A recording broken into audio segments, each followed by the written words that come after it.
Why is God so quiet right now when you need him most? That silence you're experiencing isn't rejection, it's revelation, but not the kind that comes with thunder or visions. It's the kind that tests what you really believe when heaven seems closed.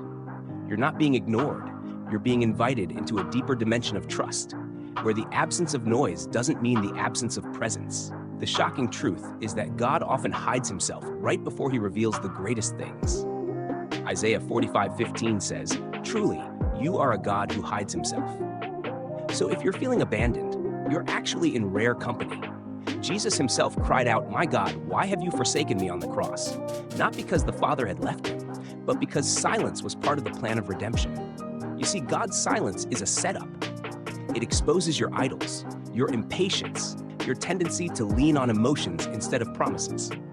When he's quiet, it forces you to ask, do I love him for who he is, or just for what he does for me? It's a spiritual detox that strips away your need for constant reassurance and drives you back to what's already been said. Faith comes by hearing, and hearing by the word of God, Romans 17, not by feelings or signs. In fact, the silence might be his mercy because you're not ready for the weight of what he's preparing. Hidden things take time, and some breakthroughs come with consequences you're not yet built to carry. Luke 12:48 says, "To whom much is given, much will be required." So God waits. He waits until your character matches your calling. He waits until your spirit stops demanding and starts discerning. And he waits until your identity is no longer tied to the outcome, but rooted in him. The enemy would love for you to believe that silence means absence.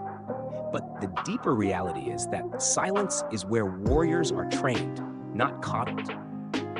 David didn't become a man after God's heart with constant affirmation. He wrote psalms in caves where silence screamed louder than his enemies. So when God is silent, it's not time to quit, it's time to sharpen your hearing. Because in the stillness, he's testing your posture. Will you complain, or will you consecrate? Will you retreat, or will you remain? Here's the secret most people miss. When God is silent, he's usually doing his loudest work behind the scenes. Arranging things you can't see, healing things you didn't know were broken, and protecting you from doors you were about to force open. And when he finally does speak, it will shift everything in a moment, because the God who is silent is still the God who spoke the universe into existence. So don't misinterpret the quiet. It's not the end of your story, it's the pause before the crescendo. Your job is to stay faithful in the silence, because what comes next will require the strength you're building in secret. Don't waste the silence. Worship in it, trust through it, and prepare for the moment when what was